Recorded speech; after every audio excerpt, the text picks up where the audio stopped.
boxing fans, I'm Smitty. That was a look at the full version of our brand new Open that we unveiled in late summer for our television show In This Corner. I think it's a nice way to start what will be a look back at everything we did here at InThisCornerTV.com in 2009, a year that was filled with a plethora of pugilistic talent. First up, it's a pair of fighters who really displayed the international popularity and power of the sport of boxing. One from across the pond in England they call the Hitman, the other, the most famous guy in all of the Philippines, called the Pac-Man. Ricky Hatton and Manny Pacquiao made the MGM Grand in Vegas rock in May. After just a few minutes, it was Hatton who was being rocked by Manny Pacquiao's punches. And as usual, InThisCornerTV.com was there providing pre- and post-fight coverage. Welcome to InThisCornerTV.com. I'm Smitty. We're at the IBA Gym in Las Vegas, better known as Fighter's Paradise. This has long been the Las Vegas training site for the Pac-Man, Manny Pacquiao. And he was here earlier today. They actually shut down the gym. Everything is private this week as Manny readies himself for his big showdown on Saturday night with Ricky Hatton. After his training session, we had the exclusive opportunity to chat with Manny Pacquiao. I've watched you develop as a fighter. It's hard to imagine that you can get any better than we've seen you in your last few fights. Are you going to be better on Saturday night against Ricky Hatton? Well, it's hard to say. It's hard to say, but I'm gonna just doing my job in the ring on Saturday, and I want to say right now, let my fast to talk about that. He's a guy who likes to come in. Whether this fight goes one round or whatever, it's going to be, in my opinion, a more difficult fight than Oscar De La Hoya. He's going to put a lot of pressure on you. That's what he does. Tell us about your game plan. Exactly. This fight is not an easy like the De La Hoya fight or somebody else. You know, I consider this fight is going to be a hard fight for me, especially as everybody knows Hatton style, and you know we're ready for that, and that we're studying every day in the gym. The distractions now that you're a superstar beyond boxing, is it difficult for you to focus because everybody wants a piece of you, including us right now? Of course, you know, big power comes big responsibility. Your responsibility is to give a chance people to, you know, to say hello and or to interview you or sign autograph, taking picture. That's your responsibility. And you know, being famous, I have to do my responsibility, and you know, discipline is the most important for this sport. You know, in preparation for this fight, now you've been through the whole mega fight thing with Floyd Mayweather, and I got to believe that situation will help you in preparation for this fight, the mental side of it, the fact that you've gone through all this 24/7 stuff and everything. Yeah, it's standing me in good stead. You can't get a bigger match than the fight against Mayweather, and a bigger occasion in many ways. Like it is on May 2nd for the best pound-for-pound fighter in the world title. We had the 24/7 cameras following us everywhere.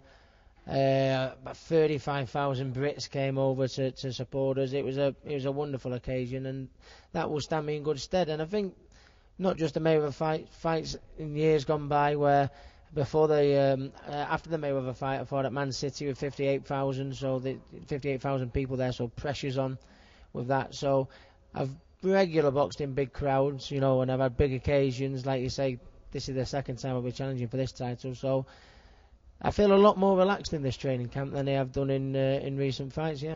Congratulations on a great performance tonight. Thank you very much. I'm lucky. It's not lucky, buddy. That's skill. Blessed. I'm blessed with God. The right hand early in round number 1, that was a beautiful right hook. I love the way you slipped underneath it, came over the top. Was that your game plan to fight this type of fight? That's our secret weapon for this fight, and we work hard on that style every day in the gym. So I work on it. Can you still get better as a fighter, my man? That's what I believe. You know, I'm work hard in studying to get more better and give excitement fight to the people and make people happy. In this CornerTV.com spent some quality time with one of boxing's pound-for-pound best and still unbeaten Chad Dawson, who was posting victories over two former world champions, Antonio Tarver in May and Glenn Johnson in November. But there's a lot of good stuff out there for you. Showtime has their super middleweight tournament. Those guys are out there. There's Pavlik out there and Williams and Bernard Hopkins and perhaps a Roy Jones. I mean, I think you're in a really good position right now. Yeah, I mean, I think I'm in an excellent position too. Like you said, I don't want to look past Glenn Johnson. Although I know what's going to happen on November 7th, I'm going to win. Nobody goes in and look to knock out Glenn Johnson. I know I'm gonna outbox him, use my legs, use my hand speed. And then after that, whatever APO brings to the table, I'll be ready for it. And I think, I'm sort of old school. You got an old school trainer in Eddie who, the light heavyweight division right now, I think you can't really move up to heavyweight. Those guys are too big. Cruiserweight perhaps, but I think, no, you can go up to heavyweight. Okay, well, we'll get to that then. But I just think being a dominant light heavyweight is something that's pretty damn important. Yeah. I mean, I definitely want to be dominant for the next couple years at the division. Whether I go up or go down, it doesn't matter. Any division I'm in, I want to be dominant. You know what I'm saying? So, if I go down or I go up, cruiserweight, heavyweight, doesn't matter. I want to be dominant. I'm going to continue to work hard like I've been doing for the last 4 or 5 years, and just continue to be successful. Well, you can kind of watch and see how David Haye does against Valuev to get it. But you stopped me there for a moment, or you tried to. It's hard to stop Smitty, isn't it? Why do you think that you could go up and challenge heavyweights today? Because they're so big. Yeah, they are so big, but they're also so slow. I watched the Klitschko and the other heavyweight. I watched that fight. They're slow. Areola. The guys, they're slow. Not taking nothing away from Areola. Areola, he's a great fighter. He's a big puncher. He fought a hell of a fight. I felt like he was overmatched and oversized. So, it was pretty much easy for Klitschko to maneuver around him and use his size and, his arm reach, and do whatever he wanted with him. So, heavyweights are slow. A lot of them aren't even in shape. So, I think that I could put the muscle on. I got the height. I got the reach. So, heavyweights definitely not out of the question. Maybe I didn't consider the height because I've never had that luxury of having the height. Where do you think you rank in the pound-for-pound status right now? Pound-for-pound status, do I think I should be on that list? Definitely. I'm not going to say where I should be at, but I definitely think I should be on that list. Folks, Manny Pacquiao is not the only story coming out of the Philippines these days. In this CornerTV.com, caught up with the Filipino Flash, Nonito Donaire. Explain this Pinoy power thing. What is this Pinoy? Explain this to the fans out there who may not understand what you guys are trying to do here with this. Well, like Latin Fury, they've had so many succession in just events after events, and that's what we want to do is bring out the talent from the Philippines and show the world how great fighters from the Philippines are, and it's just good for boxing, so we're trying to make it happen where we can have Pinoy Power 3, 4, and 5, and so on. There's been some great Filipino fighters over the years. Right now, it's you and Manny and some others that are doing quite well. Are we at a point where we can say what Filipino fighters do well with the Latin fighters? We know what they bring to the table, the heart, the determination, the body punching. What is it? Can we categorize Filipino fighters at any point now? I think boxing is just boxing. You look at it as, well, the way I look at it is that it doesn't matter what race you are or where you're from. It's more of how good a fighter is, how much he brings to boxing, and what glory he brings to his country and the pride that he brings to his country. You'll see everywhere around the world, you see guys who are tough, guys who have speed, guys who are smart, and that's the same with Filipino fighters. We have guys who are strong, we have guys who are smart, we have guys who are counterpuncher, and we have guys of every kind of skills and talent. Well, right now you've possessed all the skills and talents. I think you haven't lost in 8 years, your second professional fight, 5 straight stoppages, tremendous boxer, good speed, good power, like the left hook. Does that sum it up? I think so. Maybe I think one thing that I really am proud of is the ability to know the fighter and to figure out the fighter in that ring. And once I do figure the fighter out, then it's unless he changes style, then it's another thing. But one thing is that I can see and read the fighter's moves and the game that he's going to play. And once I do read that, then it's over. Once again, to display boxing's tremendous international popularity and flavor these days are two guys who really love hanging out with us here at InThisCornerTV.com. And you know what? We dig having them. From Armenia, fighting out of Australia, and training here in Las Vegas is Vic Darchinyan, who lost and won world titles in 2009. And from England, with Pakistani roots, is Amir Khan, who captured his first world title this year under the tutelage of Freddie Roach. You know, it's strange. Usually little guys, when they get into their 30s, start to decline. You appear to me to be getting better at age 33. I turned 33 this month, and is my point. It's also is 33, and also it's year of the bull in Chinese, you know. And personally, I'm the raging bull. I'm gonna show great fights this year, and my fight starting from 7th of February. You're gonna see how I can be motivated and how I can focus on the fight. I'm gonna do with Arce what I'm telling. I'm gonna smash him. I'm gonna destroy him. I'm gonna make him look like silly and stupid fighter. I've been training alongside Manny Pacquiao for this camp, and Freddie's, you know how good Freddie is on the pads and how good he is. He's a tactician, you know. He gives you a game plan to follow in a fight, and if that game plan A doesn't work, then you have a game plan B.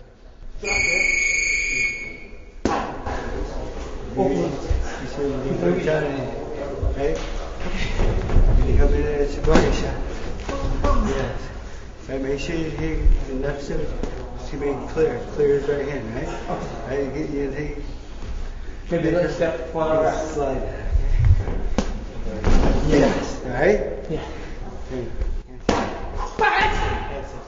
He's improving. He's a talented young guy. He got a lot of speed. He's got a lot of similarities to Manny Pacquiao, speed and power. And we're fighting Salita, a very good boxer. Comes to the ring with his rabbi, and he has a pretty good following, and he's the number one contender. He's a mandatory defense, and I think my guy's too much for Salita, but he's going to be a good fight, and we're going to fight in Newcastle, and Amir's. I think this will be his last fight in the UK because he wants to come to America and show himself over here. You know, the harder you work in the gym, I believe the easier it is in the ring. But yeah, we've been working on a lot of, different drills on footwork, different drills on combinations, what to throw, and still be in defense. And it's working well for me. I'm working on the things that Freddie tells me. I work on it in sparring, and I can see the difference. Amir, I would imagine, being with Freddie Roach, being with Manny Pacquiao, and being involved, in some of these mega fights, that has to really rub off and make you more prepared for definitely, physically and mentally. Definitely, when you see the 24/7 guys, the crew, when they're in the gym, and then you see all the media, it just motivates you. I think it puts that hunger in your body because you wanna do that. You wanna be there one day. I wanna be in Manny's position. I want what he's got now. I wanna become one of the pound for pound best fighters in the world. I'm still 22. I've got a long way to go, but it's going the right way. But it's a motivation when people come to the gym, and when Manny's training alongside Manny, it's a big motivation for me because it just gives me that extra push. Where I could be probably just training, but when I know Manny's there watching me as well, it makes me try a lot harder. Manny also gives me good tips. We train together, we run together, so we like friends, and we spar together as well sometimes. So that itself is brilliant. I think Showtime is lucky to have you as a fighter fighting for them, because you're certainly one of the most exciting guys. And I noticed this right away. 2004, December, I was at ringside in Fort Lauderdale when you won the title from Irene Pacheco, and I saw something special. Couldn't figure it exactly out, but I knew one thing. You had some uncommon power. Where does that power come from? Power coming is from my trainings. I can do I can go to training and do 1,500 push-up. I can put movie 1.5 2 hours and do sit-ups and just watch movie. It's mentally I'm ready. Mentally I know I can punch harder and harder. And like you're saying, in 2004 when you was commentating my fight, still I have already 33 fights, and my best opponent who I met was Irene Pacheco. He's a great fighter. He's a big puncher, hard puncher. He's punching me in the body, and I can feel his punch. Never I feel any punch in my body from my opponents. He's a good fighter. After my hardest fights, they're saying, is he your toughest opponent? I'm always saying, no. My toughest opponent was Manny Pacquiao. He's a good fighter at that time, you know. You know, power, though, also, even though you're in great shape, you train hard, push-ups, whatever. A lot of that, though, I think power, great power like you have, is God-given. It's mentally, I'm believing. Every opponent who I'm sparring, I'm punching them. I can punch harder. You know, it doesn't matter. I say everyone, it's big punch, they're screaming. I can feel mentally, I'm ready. I know I can punch harder. So that's why is a point about me. That's why I'm believing in my power. I know if I'm going on the back, I can destroy back. If I want to punch me same place in the back, I think I can cut him in half. You know, it's all about trust yourself, believe, and achieves. September of 2009 marked the return of Floyd Mayweather, back to reclaim his status as boxing's pound-for-pound best. Was it really a return, or did he ever leave the sport of boxing that he has dominated for over a decade now? Floyd looked like he hasn't lost a beat as he dominated Juan Manuel Marquez, a guy who gave Manny Pacquiao fits in their two fights. Floyd sent a message to Manny that he's back to claim his throne as pound-for-pound best. In this corner with James Smith, with your man, the one and only Floyd Money Mayweather. And we rolling here? We're rolling. Let's use all this. Oh no, and that's not just money for receiving money. That's money for giving and taking. Taking. What are you going to take on Saturday night from Juan Manuel Marquez? I'm just here to entertain. Saturday, I'm here to entertain and I'm here to be the best that I can be in the sport of boxing. Juan Manuel Marquez is one hell of a fighter. The difference between me and him is just that I'm not going to get in no oxygen chamber, or I'm not going to drink no urine. Let's talk a little bit about, I know you don't like talking strategy, but I'm a fight guy. What can we look for different in you at 32 years of age? You've been off, you're well rested. Hold on. 32 years of age. 28 years of age. 28, look 24. What can we look? New wrinkles from pretty boy Floyd Mayweather, Money Mayweather. No, a clean shave. I got to come back with a different look, you know. Leave with hair, come back bald. You know, just switch up my look. Switch up my name and my look. A whole new person. I'm the only one that's actually been in the ring with you and done an in-ring demonstration. I want to know, how many of these guys can say that? What, though, differently in terms of fistically can we look for with your... I'm not going to tell you my game plan, no way. I don't ever have a game plan. If you know what I always say, like I always do, don't watch no tapes. All I do is adjust and adapt once I get in there. He can't play into the crowd. You know, the crowd can sometimes, Ricky Hatton played into the crowd. Checkmate. Check left hook. Checkmate. Can't play into the crowd. This guy's a better fighter, though, than Ricky Hatton, I think. And I love Ricky, but as a fighter, this guy's a better fighter. Well, I don't think he beat a fighter like Constant Zoo. Some people say he beat a fighter like Manny Pacquiao or fought him dead even one time and was very close the second time. He's going to be a hell of a battle for you on Saturday night. Well, okay, if you believe in that, then put your money on him. And you're going to come. How about you're the money guy. How about I use your money? Oh, never that. And if you believe in him like you believe in him, you once again, styles make fights now. And one thing about Money Mayweather, I can adjust and adapt to any style. Any style. Slick and sharp. Now, one thing about him, with Mayweather, he can't come this wide. Wow. Hey, boxing fans, I'm Smitty. Welcome to the MGM Grand. Yep, we're still here. The fighters, well, they're gone. Floyd Money Mayweather made his return to the ring tonight after a 21-month hiatus. He looked sensational, totally dominating Juan Manuel Marquez, winning a unanimous decision. I gave Marquez maybe 2-3 rounds. Floyd looked tremendous. That check left hook that Ricky Hatton knows about, when we last saw Floyd, it still was working well, putting Marquez down in round number 2. After the fight, we caught up with Floyd Mayweather. Floyd, great to have you back first. Oh, thank you, man. I appreciate it, man. How you doing? Great performance. I want to talk a little bit. We don't usually talk strategy. I'm going to talk some right now. Okay. Post-fight strategy, the left jab. Tremendous performance with the left jab and the left hook. Oh, that's what my dad told me. My dad and Roger said we want the jab pumping all night. We don't care about nothing. We want the jab pumping all night. So that's what they asked for, so that's what I gave them. Physically, the hands, the ribs, how did you feel physically? You look sensational. My ribs are okay, and I fought the number 2 pound-for-pound guy tonight, and I think that I let the fans rate. I know he fought Pacquiao. He fought Pacquiao twice. So I let the fans. They seen a little difference between the two. Did you think you were going to get him out of there after putting him down in the second round? Well, actually, I tried to press the attack after I knocked him down, but he still was sharp. He still was on his toes. So I said, let me take my time and try to get it down the stretch. It seems like at 28 years of age that you're setting down more on your shots. Is that something you're focusing on? Well, I just try to be a smart fighter. Whatever works, whatever's working that night, that's what I try to. That's what I try to lead to. And Marquez is a solid guy, solid, tough, and I can see why this guy has over 50 wins. What would you like? I don't care about what the other people want. What do you want? I mean, you're a Hall of Famer. You're one of the great fighters ever. What the hell do you want? I just want to go home and spend time with my kids, and take one day at a time, and then in a couple weeks talk it over with my two advisors and see what they want to do. And your favorite show is? In This Corner. Very good. Of course, baby. Congratulations, man. All right. Thanks. It would be Manny Pacquiao who would have the final word for 2009 as he solidified his position as our fighter of the year. He dominated and stopped Miguel Cotto at his home away from home, the MGM Grand in Las Vegas. This is from the show to you. Oh, wow. Nice. You like that? Uh-huh. Very nice. Manny Pacquiao is our fighter of the year, ladies and gentlemen, so. Very good. Thank you. Thank you very much. First off, congratulations on being our fighter of the year. We hope you enjoy the artwork of Muhammad Ali. What does Muhammad Ali mean to you? I mean, he's a greatest fighter ever, and he's the idol of everybody.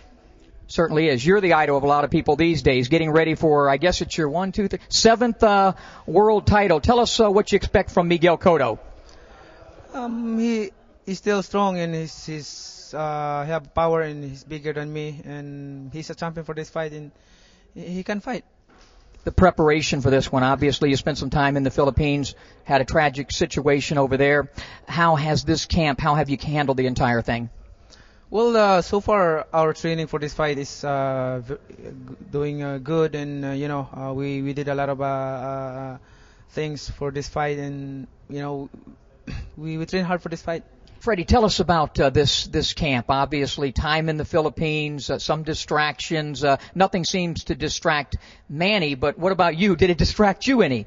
Well, typhoons were severe, and a lot of dead people and people dying around us, but we did what we could for the people and so forth, and supported them as much as possible. But basically, we never missed a day of training. We actually had a great training camp in the Philippines. We worked really hard. We had great sparring. Sean Porter was my number one sparring partner with a good left hook. Young kid with 10 wins and 9 knockouts, and he was really, really good. Jose Luis Castillo, the ex-champion of the world, came in. He was great work for us also. And we had a real good training camp, and then the last 3 weeks we've been in the wild card, though, getting back to normal, back to home base, and now we're at the IBA gym, and today everything fell into place. I mean, today was just a super day, and I know he's ready to go. You're a disciple of Eddie Futch, and you're a guy who really knows how to break down a fight. And when you look at Cotto, I guess there would be more similarities certainly to De La Hoya than a Hatton. He's got the left hook, converted southpaw. What's your game plan for Cotto? He has some Hatton flaws also. He cocks his left hook before he throws it, just like Hatton. But it's from, the thing is he has a little more power than Hatton, I feel, and we have to respect that left hook and watch out for it. And we worked on how to stay away from that. But when he cocks it, we know how to beat it. And he telegraphs his punches at this point of his career. And I think I really have a lot of confidence in my guy. We're gonna make it look easy. I know that. We're going to destroy this guy, I feel.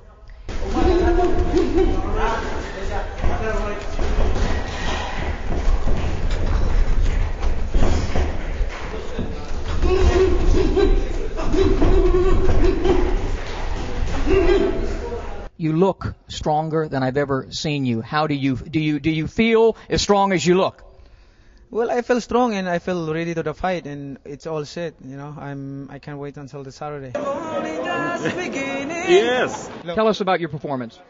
Good, very good, and then amazing blessing that he gave it to me from God. With not Coach Roach, it's Master Roach, and another masterful performance by your pupil tonight. Your thoughts on Manny's performance against Cotto? It was great. I mean, the first couple rounds didn't go quite the way we planned, but Manny had wanted to test his power and see how really strong he really was, and he laid in the ropes and kind of fought Cotto's fight a little bit. But once we got back on track and got the game plan going, it was a masterpiece for Pacquiao again. And then by the 9th round, the fight was about over, and it was just a matter of time from that point on. Well, 2009 was a tremendous year in the sport of boxing, and here at InThisCornerTV.com, and it really sets the stage for 2010. We're on the brink of one of the biggest fights in the history of boxing, Floyd Mayweather and Manny Pacquiao. When that happens, it's surely to be the biggest generator in the history of the sport. And you can expect InThisCornerTV.com to be ringside at the fight, and of course bringing you the best in pre- and post-fight coverage. That coverage, we're proud to say, has made us the world's leading internet provider of boxing interview videos. We are also proud of our syndicated TV show In This Corner. April 1st of 2010 will mark the 6th year on the air without interruption. Our library consists of nearly 40 shows with the biggest names in boxing, featuring our innovative in-ring segments with many of the greatest fighters of today and yesteryear demonstrating their skills that have made them legends of the sweet science. In This Corner is available on many regional sports networks around the country, all of which are carried on DirecTV, Dish Network, Comcast, and other cable outlets throughout America. So for one last time in 2009, for producer John Hyatt, executive producer Carrie Tyler Stouffer, director of photography Pat Harris, sales and marketing director Ryan Smith, webmaster extraordinaire Rick Cameron, our partners on the internet, secondsout.com, I'm Smitty saying so long. We'll see you in 2010. Happy New Year, everybody.